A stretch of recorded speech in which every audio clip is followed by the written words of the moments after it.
இப்படி வர்ற ஏடபிள்யூஎஸ் பில்லில் எந்த ரிசோர்ஸஸ் க்ரியேட் ஆகிருக்கு, அது ஐபியா, லோட் பேலன்சரா, இல்லைனா குபர்னீட்ஸ் கிளஸ்டரா, அதை பார்க்குறதுக்கு முன்னாடி என்னை ஃபாலோ பண்ணாதவங்கெல்லாம் ஃபாலோ பண்ணுங்கள். டேஷ்போர்டில் ரைட் டாப் அண்ட் கார்னரில் billing and cost management option. So under bills scroll down.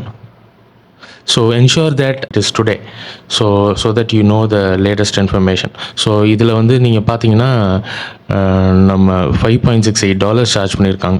So அது எதுக்கு சார்ஜ் பண்ணியிருக்காங்கன்னு பார்த்தீங்கன்னா கின்சிஸ்க்கு சார்ஜ் பண்ணியிருக்காங்க. அது எந்த ரீஜனுங்கிறத இந்த இதை எக்ஸ்பேண்ட் பண்ணிங்கன்னா இந்த ரீஜன் தெரியும்.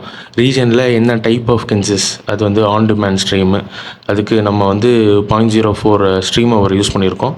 தேவையில்லாத ரிசோர்ஸஸை ஐடென்டிஃபை பண்ணி நம்ம காஸ்ட்டை ரெடியூஸ் பண்ணலாம். இந்த மாதிரி ஏடபிள்யூஎஸில் எப்படியெல்லாம் காஸ்ட்டை கம்மி பண்ணலாம், ஏடபிள்யூஎஸ் அக்கௌண்ட்ஸில் என்னென்ன மாதிரி இஷ்யூஸ் எல்லாம் ஃபேஸ் பண்ணுறீங்கிறத கமெண்ட் செக்ஷனில்